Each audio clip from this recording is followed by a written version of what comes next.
Hello and welcome to another edition of the SGR Coffee Break. This is episode 26, and unlike our topic for today, maybe we are actually a train wreck. Who knows?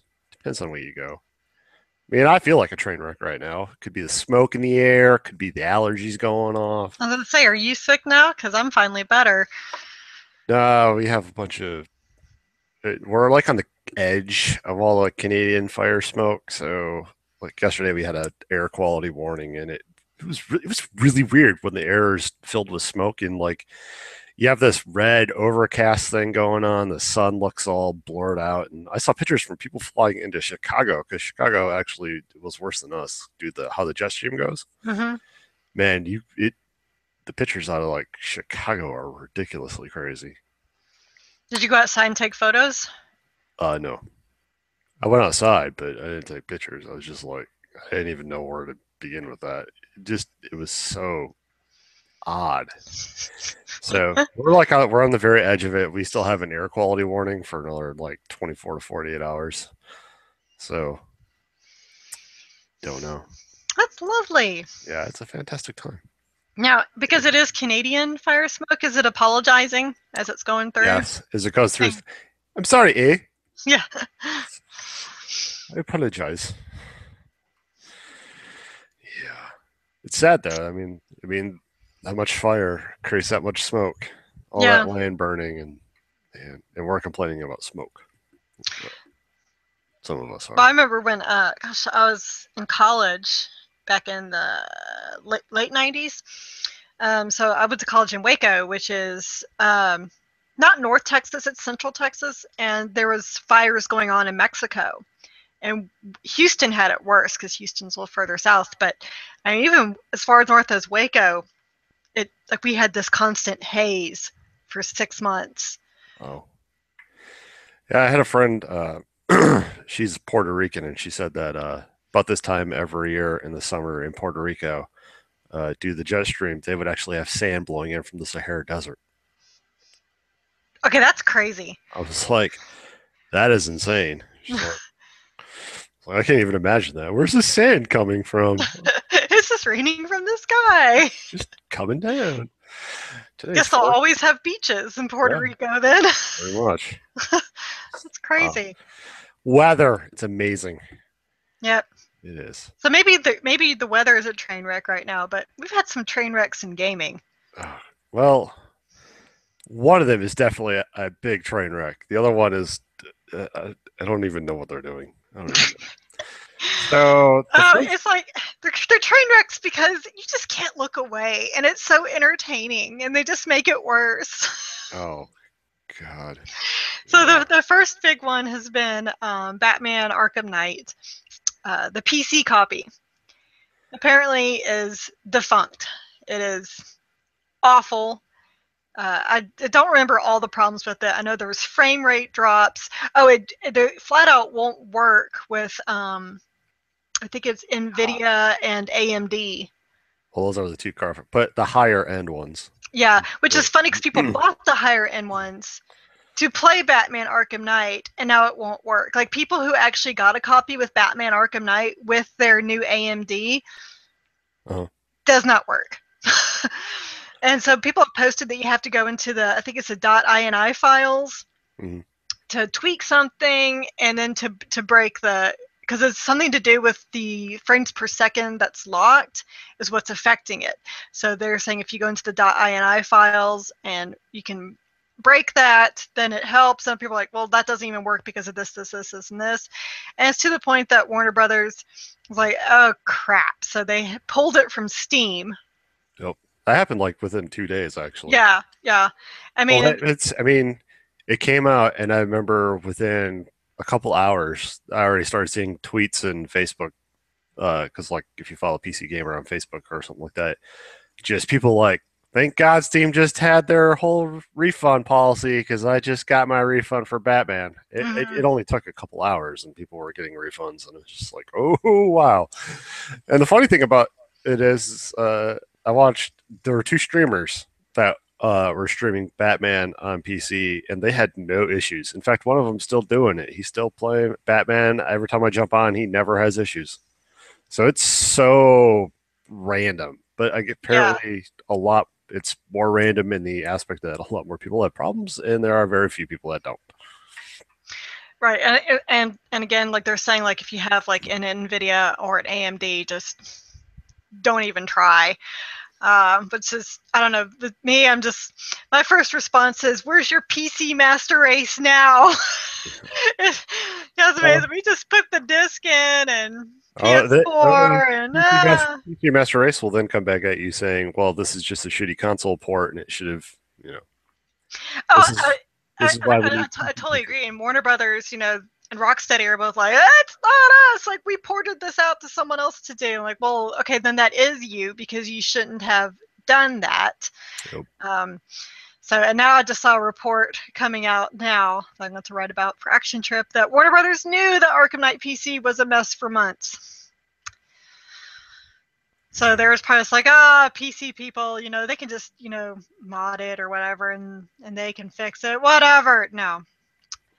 Yeah, I saw a story yesterday saying that a patch for for the PC version is going to take a long time Yeah. from them, and I'm just. I mean, if you think about all the crap that's happened on PC for PC ports now, you've got Batman. MKX was a terrible port as well. Which is also Warner Brothers publication. Yep.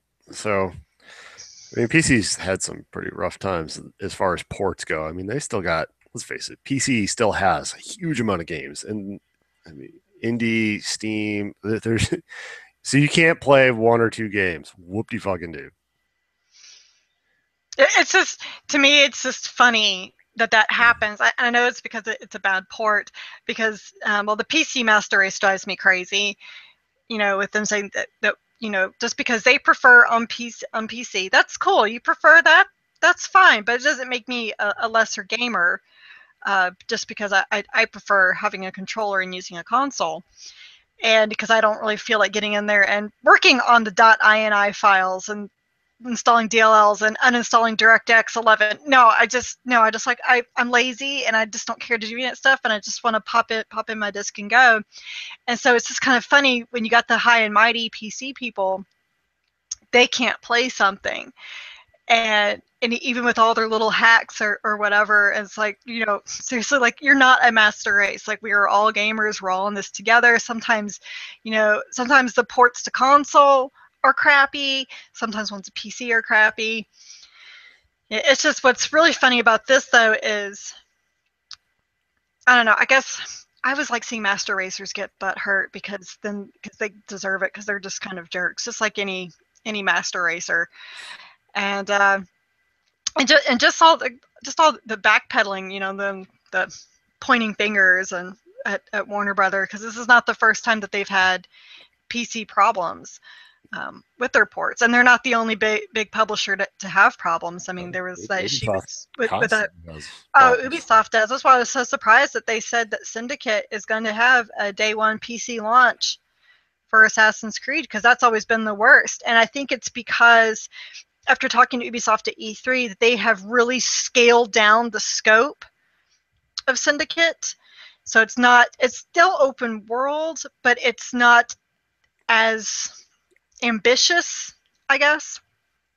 And they've taken out the co-op, they've taken out multiplayer, and they've really finally compacted in. So I think because of that, they're actually going to have a decent uh, a decent PC creation, because they have compacted down the scope, and they've really put in a lot of money into their Uplay Yeah. stuff. So, I think that they're willing to work with that. And but Street Fighter 5 is supposed to be PC and PS4. I don't know if I have very much hope in Well, the PC that. versions have always the PC version of Ultra Street Fighter 4 is pretty solid actually. Even when Okay. that came out, it was really solid. But it was to me, when I bought it, it was basically a patch that kind of came through. So I think it was, uh, Capcom naming. So probably Super Ultra Street Fighter 4 beforehand, and then it came, yeah.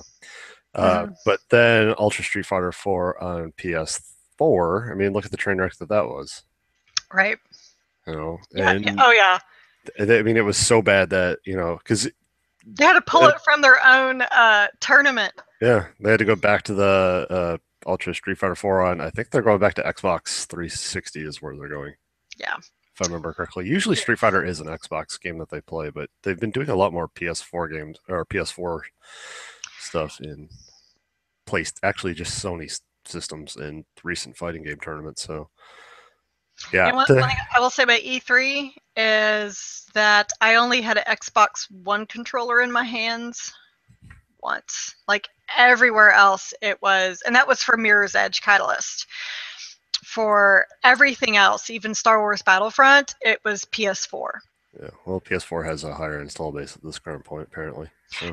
And it's also actually easier because anytime you play something at E3 or any of the shows, they don't have the console there. It is all off because you're playing off of their builds, off of the PC, and the PS4 controller is easier to work with than the Xbox One. I don't even know if you can even really. I think they now have a patch that you can now use the Xbox One controller with PC, which is just kind of funny.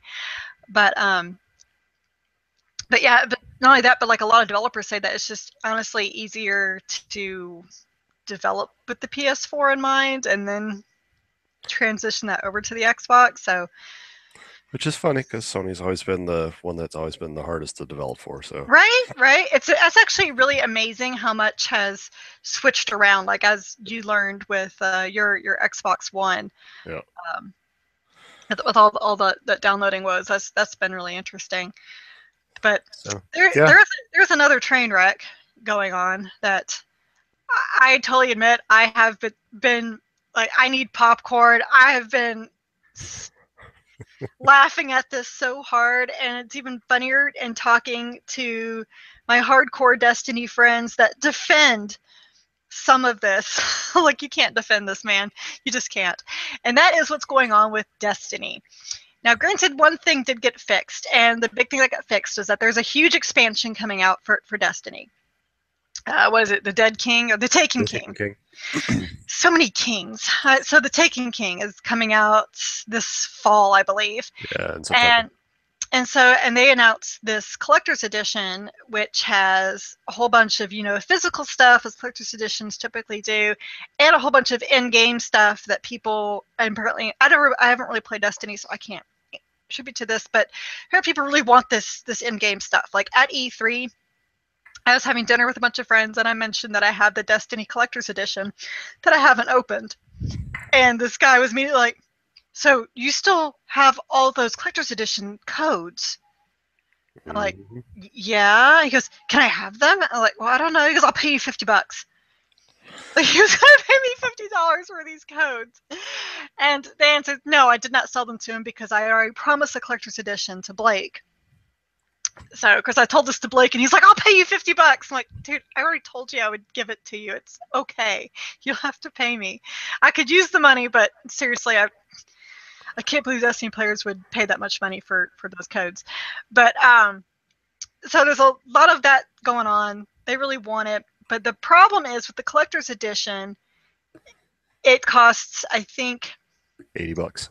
I think it's a grand total of $80 because it includes the original game, which would basically force people who already have Destiny to buy the game again in order to get all the collector's edition stuff. Now, they can get the regular copy, which is just, I think, the digital download, which I think is $40, which to me is still ludicrous for an expansion. That's still a lot of money for an expansion. So they can get that, but they can't get the extra collector's edition goodies. Yep. And there was an interview with one of the lead designers who really came off as an asshat. And I say asshat because when he came out later and said he read the interview, he was like, oh my God, whoever said that was an asshat, and the asshat was me. So at least like he admitted it, but basically what he said was, he's like, but this is a good value for everybody. It's all about value, and getting the game is still part of a good value. And he even said, if I showed you the emotes you will get, you'd throw money at the screen. There's so much. So I'm like, emotes? Like, okay, first of all, I'm not a Destiny player. What exactly is an emote? So Like, like you can point at people, you can dance, you can sit, and you can wave. And people, there's been streamers that are like, you know, what'd be great is to have uh, new dance moves because everybody dances the same way, and it's like the only way to cut. So Destiny is so locked into how your character, you know, your avatar is. There's not a whole lot of customization other than your gear. But I mean, by the time you reach end game and you're kind of rating this stuff, you're kind of walking around looking almost like everybody else. I mean, everybody's running around with their yeller horns or their, you know, last words and all that. So this would allow people to at least start customizing it, kind of like your ghost. So you have that collector's edition, which means you have a red ghost. And a lot of people want that because it's just a little bit more ways of customizing your character. So, um, so he was saying that new dance moves is a reason for people to be throwing money at the screen. well, there's also rumor that the Taken King is also going to bring in microtransactions. And this is all hubbub and it's just kind of rumor at this point. It hasn't been confirmed, but No. uh, I would be okay if they're bringing in microtransactions and they're doing it for the cosmetic stuff. I'd be okay with that Like because emotes, the colors, uh, emblems. stuff that just doesn't change the basic gameplay. It just allows you to. It's like League of Legends. Let's face it. You're dressing up your doll, Okay. so So what if you had to pay for certain engrams? it, it's fine because you still get, or you wouldn't have that. You wouldn't have engrams. That's what I'm saying. Like, what if you could? Wouldn't that Okay. affect? Yes, that would pretty much kind of start ruining what Destiny is built on. That's Mm-hmm. why, you know, some people that really know the game a lot more and know the developers are like, yeah, if they brought in microtransactions, it's going to be for cosmetic shit. Now, if they were to bring in stuff like you can dress up your gun, kind of like CS:GO, you know, that might be, it's another way to just dress up your doll a little bit more. So we start treading fine lines when we start talking microtransactions. But as long as they keep it to cosmetics, I'm fine with microtransactions coming in. As soon as you start having people pay for items, that's where you're going to start having problems because it's that will ruin a lot of what Destiny has been, which is once you get to the end game, you start grinding out for gear and weapons and all that other stuff. And as soon as you give people a way to just pay for it, yeah, it Mm-hmm. makes the company money, but it's also going to kind of ruin what Destiny is, the whole point of what Destiny is at that point. So, Mm-hmm. um, I agree. and as far as the collector's edition, you know, I want the physical stuff, right? I saw that. I saw the book with the strange coin in it. I would like to. They came out later and said, look, if you already own Destiny, you already own Yes. both expansions, and you pre-order it, you're going to get the virtual stuff. So, like, you get. Yes. But that was something they went back on when he admitted he's like, okay, I sounded like an asshat. Let's rediscuss this. But so but if you, you want the physical stuff, you have to, and that's the part where I was like, I don't. I already own the game. I already own both expansions. I don't really. For me, that does mean nothing, and I'm not going to get. I don't know anybody else. I'm just going to be like, hey, I got Destiny and two expansions. Here you go. So I don't know. It's the collector's edition is a great way to get new people in because in order to play the Taken King, you have to have right, obviously right. Destiny, but you also have to have both expansions before you can even do the Taken King. So, and I'm guessing it's because they're making story elements that go between the two, so you have to have those areas that you can go into to actually do the storylines because it's essentially you're doing Crota, which is the dark below. So you have to have all that Crota stuff, but we just opened up the reef with the queen, so I'm guessing that we're going to have deals. It's going to be going back and forth, so it makes sense that you have to have, you know, all three of these in order to play this next one. At the same point, I really wish that they would have just come out with a collector's edition that was just the Taken King and the physical stuff that they have with the other one. So that way you kind of incorporate, you get both sets of people. Like the new people that are like, oh, I really kind of, this sounds really Mm-hmm. cool. I want to try it out now. I can get all of these for $80. So that's a hell of a deal. And then you got the rest of us that already been playing it and own it. And, you know, now we can be like, oh, all right, for, you know, 50, $60, whatever. Okay, now I can have this and that's fine. You know, because like if I hadn't already agreed to trade like my collector's edition of Destiny with Blake for his original copy, and I did take out of it my codes for the expansion packs because I know he already has them. If I didn't already have that, I would tell you I'll split it with you, like Yeah. to get the original, and then you can get all the physical stuff because that stuff means more to you. Yep. But that's And there's also things. maybe Ross will split it with you, but I doubt it. No, I doubt that. But there's other things like, so if you have Destiny and you have both expansions, and you do it before the Taken King comes out, you basically become like a year one ambassador, and that's where you're going to get some other stuff too. So, I mean, people that have been playing it already are going to get stuff that new players aren't going to be able to have. And I forget what it is. It's a couple things. It's like a dance. I think it's a ghost, or the flying motorcycle, which the Sparrow. And I saw the Sparrow. It's like a matte black. So I was like, okay, whatever. Right. But I think you get like a ghost an emote for each of your like a character specific, a class specific emote. So you get 3 of those: the Sparrow and a ghost, just for being like, "Hey, thanks for buying all our shit along the way." Mm-hmm. But yeah, the people are still bitching about this, and I'm pretty sure they're going to bitch about it all the way up until Taken King comes out. What they should be bitching about, which is where my friends were defending this, is the Red Bull quest. Oh yeah. So this actually works 2 different ways. Right now you have to go to a 7-Eleven, which I don't even know where fucking 7-Eleven is in Iowa, to buy Red Bull, and then you get a code, and then it gives you like It's a XP special bonuses. Red Bull. It's a special Destiny Yeah. Red Bull. And you get like an XP bonus, and there was something else.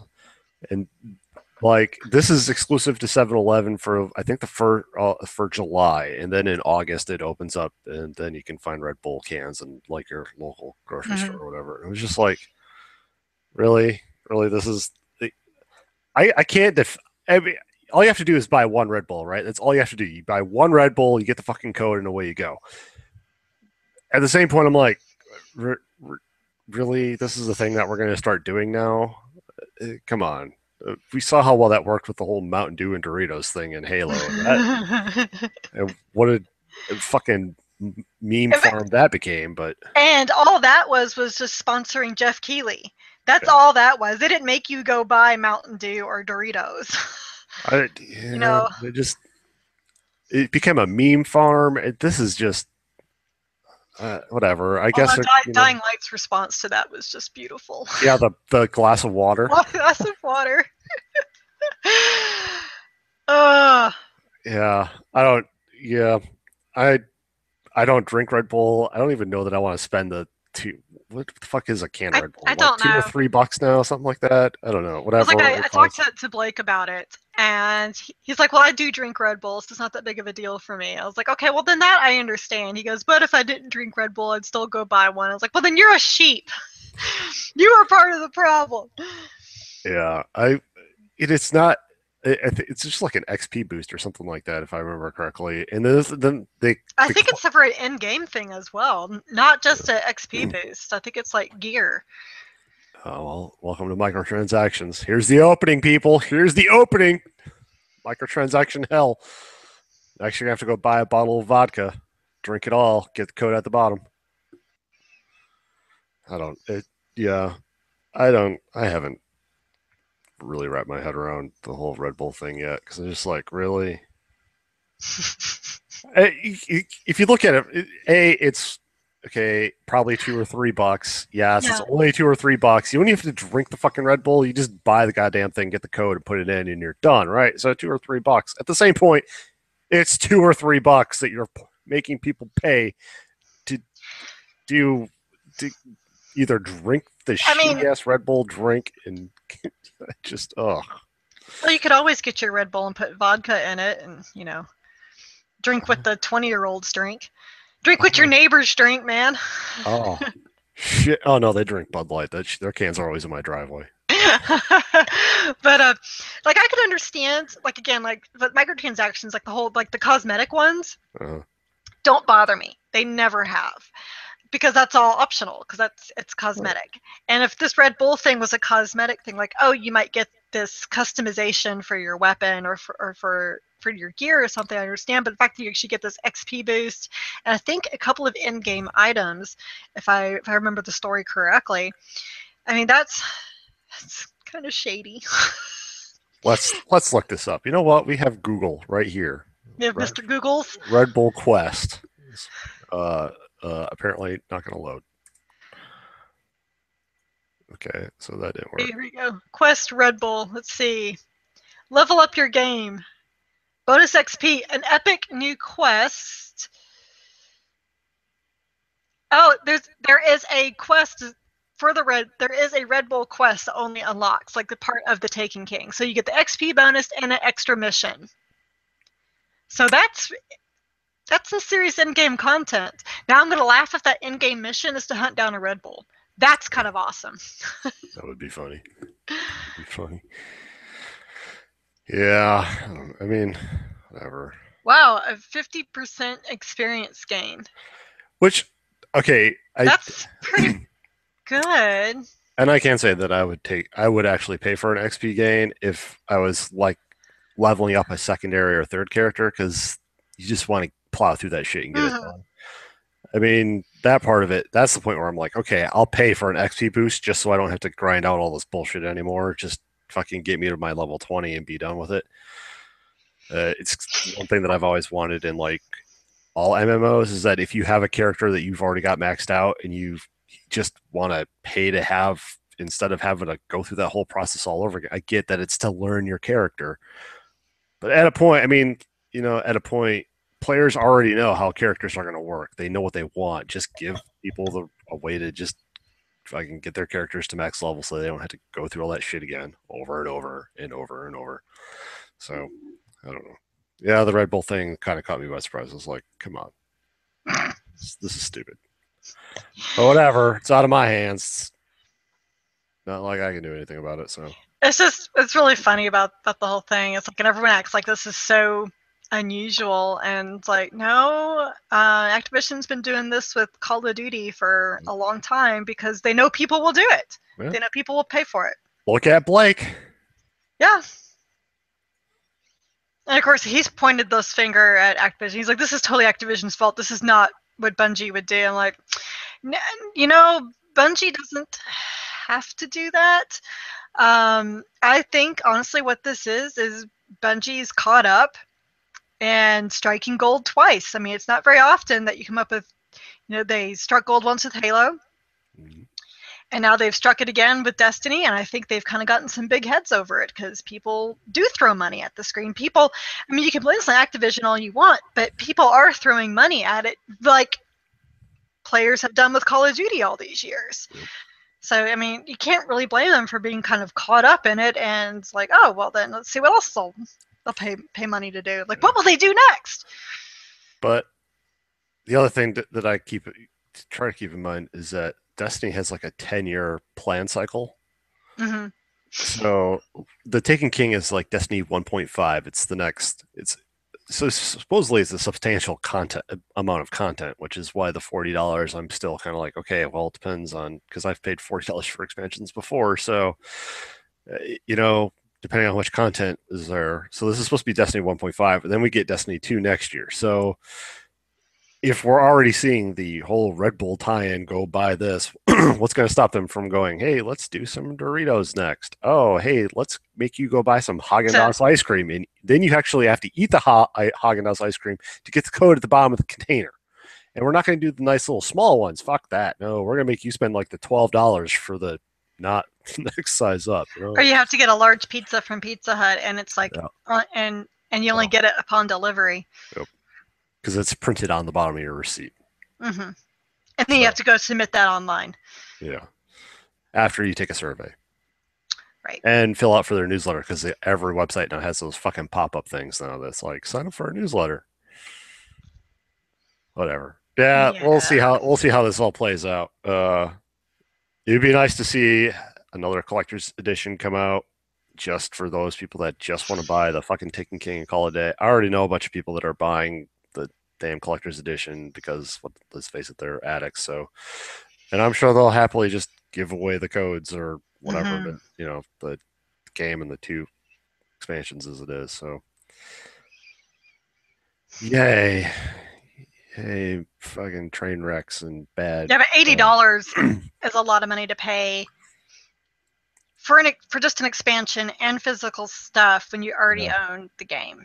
Yep. That's why I haven't done it yet because it's just like I really want that stuff, but at the same point, I'm not gonna. To me, that's not $80 worth of stuff. And this is from someone who's pre-ordered the Pip-Boy edition for a series I've never even played, but I just really want the stuff. Wow. I have problems. I admit this, and even I'm saying I wouldn't pay $80 Oh, for this. So, yeah. Yay, fun times. So, Carrie, on to better, brighter, happier things. What have you been playing? well, let me get the not so good thing out of the way first, since we're already talking about kerfuffles. Okay. So, like I've been saying last week, I'm trying to, play my DS games instead of always going to Mortal Kombat card game, even though it is so much fun. I unlocked a Kitana this week. It made me so happy. Yay! I almost have one of my Sonya Blade silver card totally maxed out, which is kind of awesome. Kind of going through the tower. She almost does one punch hits. It's pretty awesome.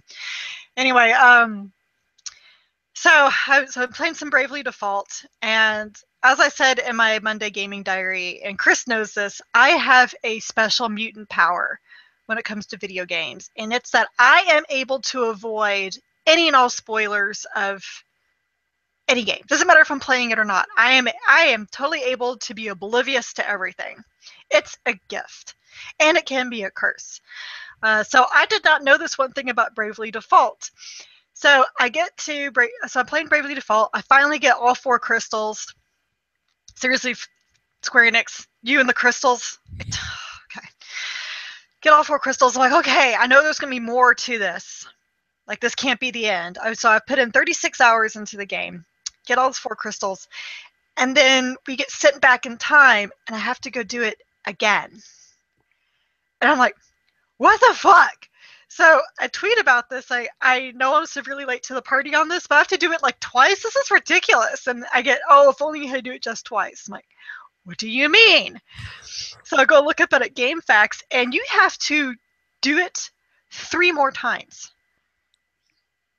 So So you have to go back and get all 4 crystals, a grand total of 4 times. Now, during that 4 times, you don't have to do all the side quests over again. There's a lot of optional boss fights that you can do if you just want to level grind or you just want to have your ass handed to you for no particular reason.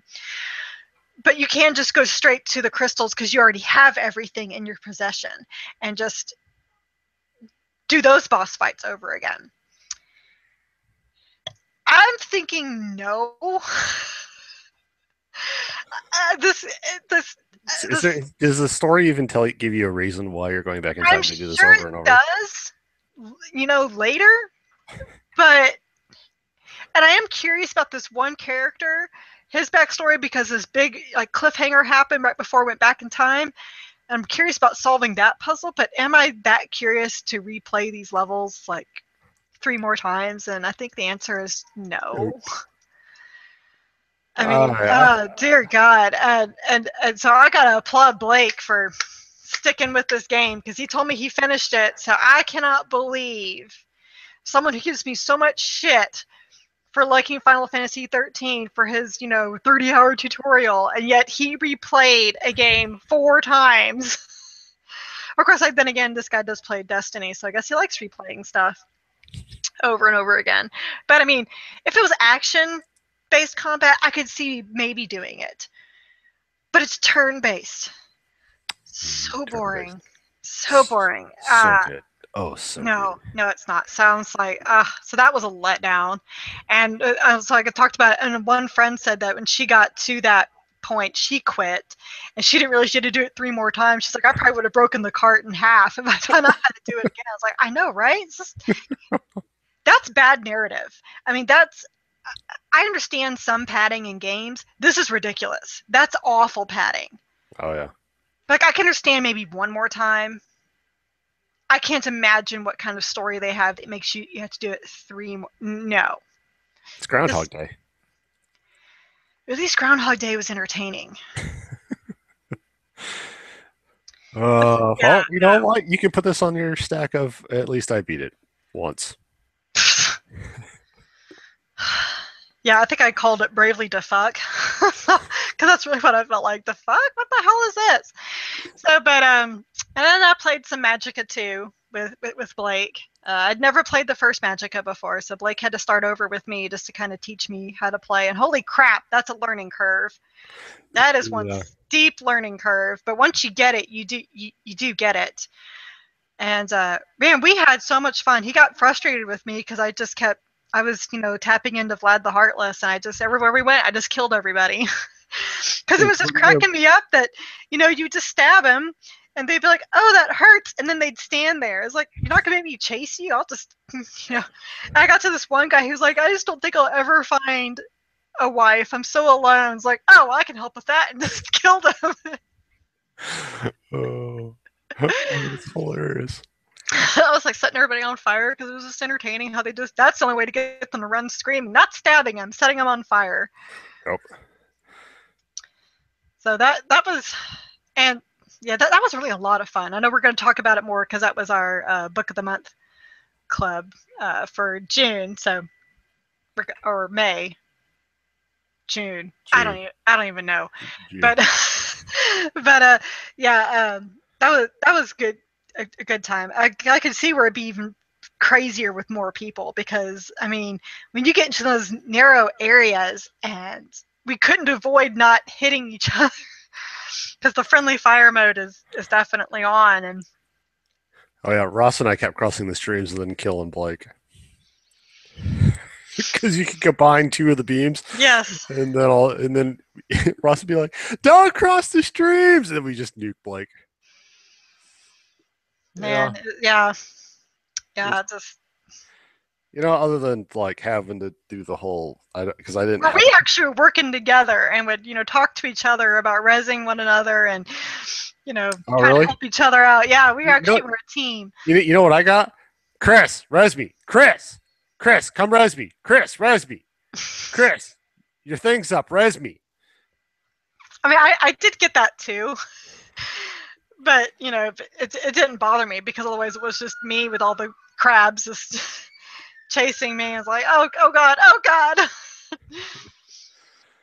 Oh, But I'm yeah. sure we'll get into more of that with the next podcast, which is we're going to record tomorrow. Yeah. And then last night I finished the story mode of Lego Jurassic World. I had it, and yeah, I hadn't seen Lost World or Jurassic Park 3, and I have not seen and I haven't seen Jurassic World. So I would play the game, play through that movie, and then I rented the movie to watch it. And it does spoil a lot, but there's also plenty that is not spoiled. And one thing I can say about it is that it prepared me for who was going to die. So I would know a certain person, because it's not like they really kill them in the game, but suddenly the character's not there anymore. Yep. So I was like, okay, so that person's gonna eat it. And we're gonna see Jurassic World this weekend, and now I guess I have it, fully spoiled for me. And if it goes exactly the way the game goes, wow, I'm not sure which has the dumber plot, World or Jurassic Park 3. So, but I guess, like Lost World was pretty dumb too. Oh my gosh. The only thing that saved Lost World was the one-liners. And you just went into Lost World expecting it to be incredibly cheesy, then you weren't disappointed. In Jurassic Park 3, I went in with even lower expectations, and it was better action-wise, but the plot was dumber. Like when you get to the kid, you finally find the kid, and you find out that he's been on this island alone for 8 weeks. I'm like, nah, there is no way he has survived in the middle of raptor territory on his own for 8 weeks. Especially he's like 10. No, not buying it. So bad. So very bad.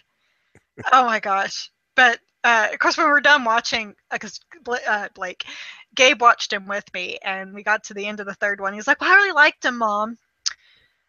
the first one's the better movie. I'm like, well, of course it is. Oh, that first movie, so good.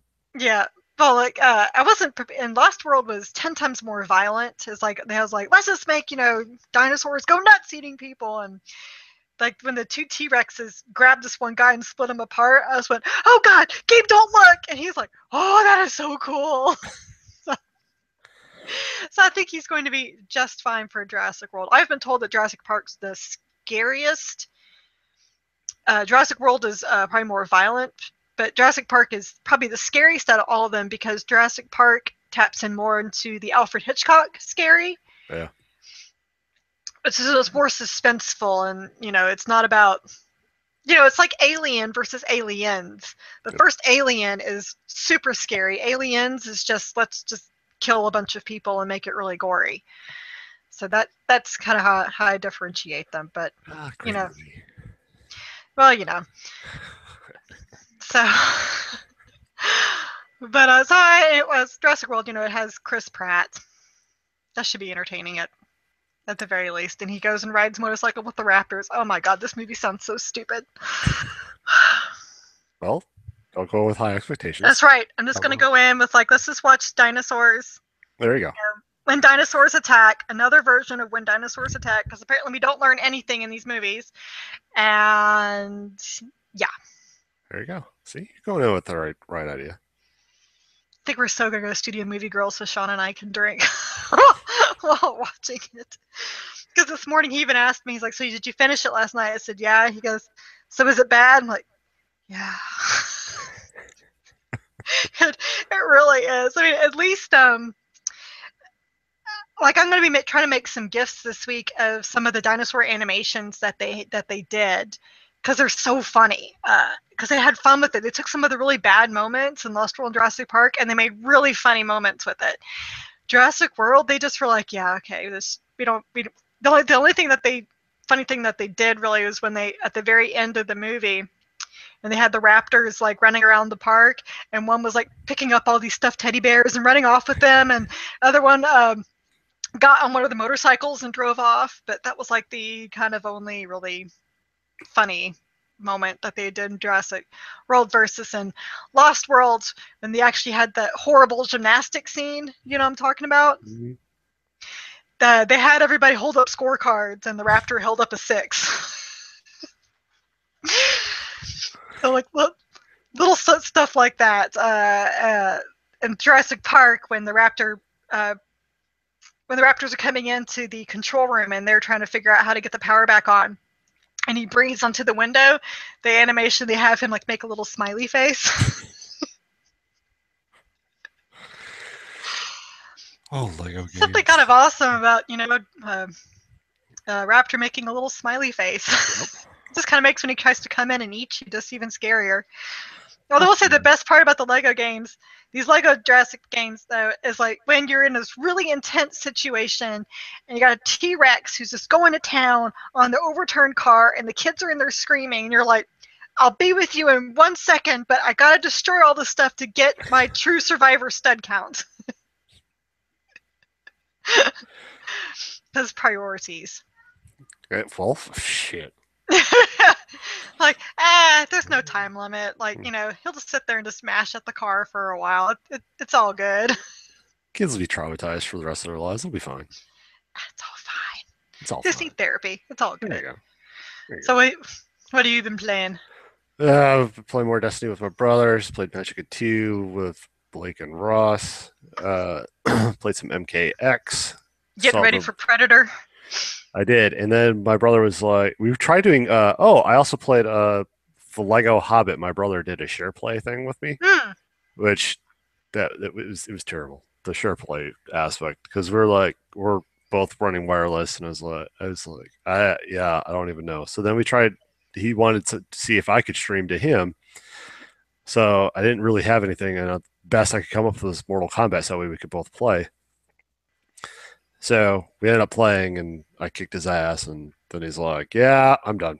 And I was like, maybe we should try hardwiring our stuff. I have to get some Cat 6 ports, because my Cat 5s are pretty old. So I'm going to get some Cat 6 wires and see if I can't get a little bit more oomph to my consoles. Yeah, I hardwired my PS4 recently, so I'm gonna check and see if my remote play is better because I couldn't. It would never stay connected, and I think it's because of the wireless. Well, even mine, when I hardwired it up, I didn't get that much more out of it. So I don't know. I don't. Maybe it's my Cat 5 cables are bad. I don't know. Maybe it's just we have shitty internet, but whatever. So I did that, and then I did a little bit more Sunset Overdrive. But the biggest ones that I played was Halo and Halo 2. I finished Halo.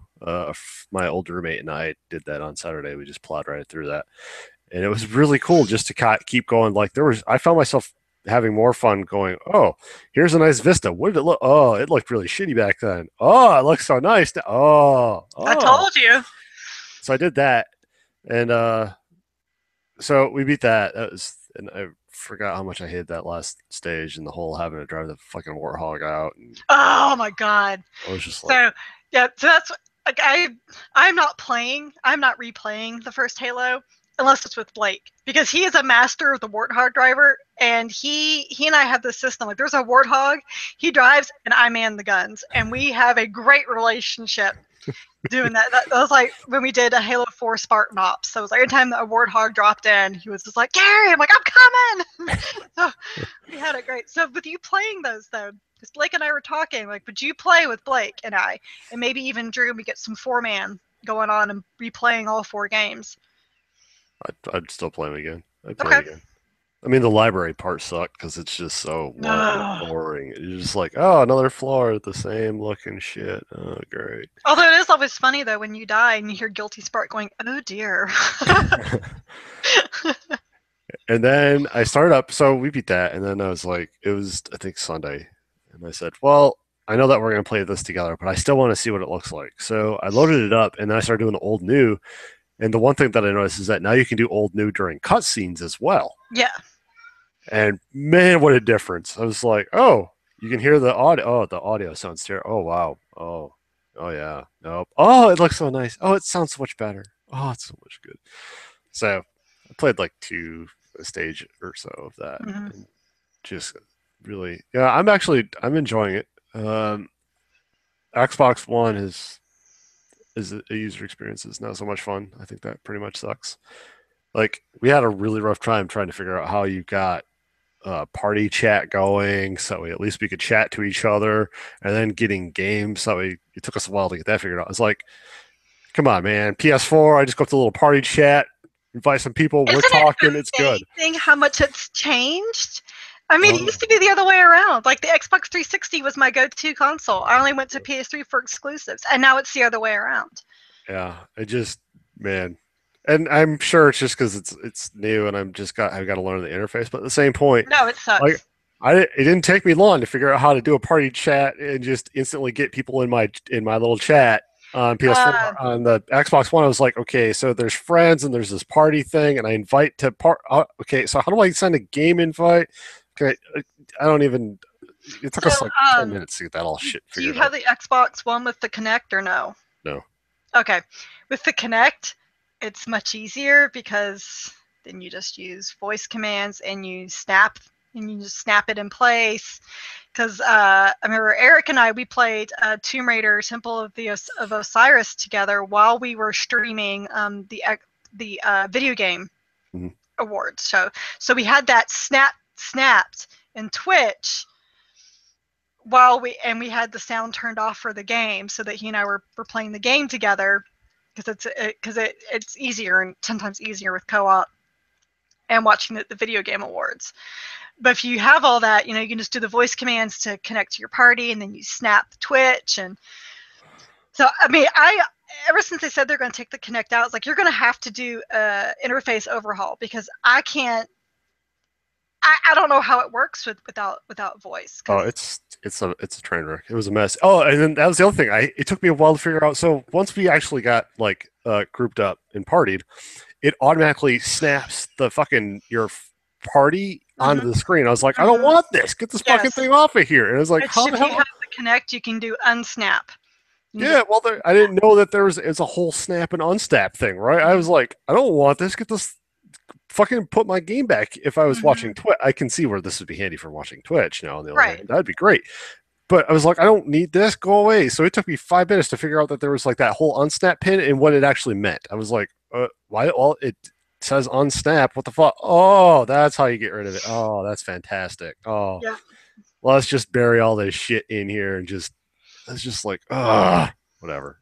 But we eventually got it all worked out and became a little smoother. And so, yeah, Halo 2. Looking forward to Halo 3 and Halo 4.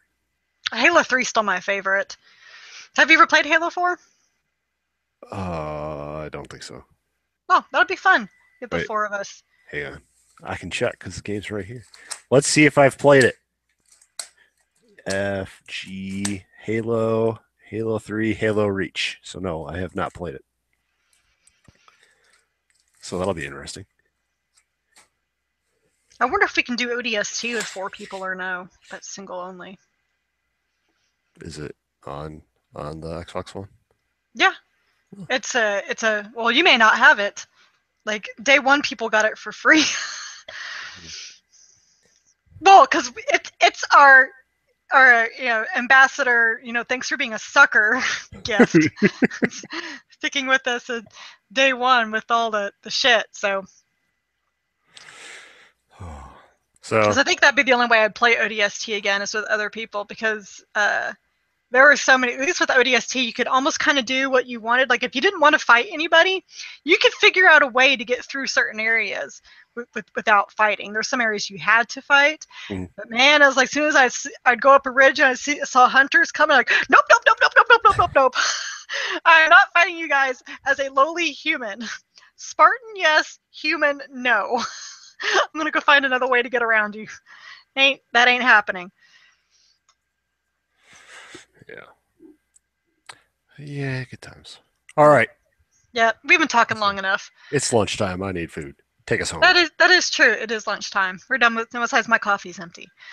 All right, so you can leave us a comment on this post if there's anything you would like us to specifically talk about, or you could email me at strategyguidereviews@gmail.com with any questions you may have. You can follow us on Twitter. Chris is at Starvin. I am at Crunchy Chocobo, and the site is at Strategy Reviews.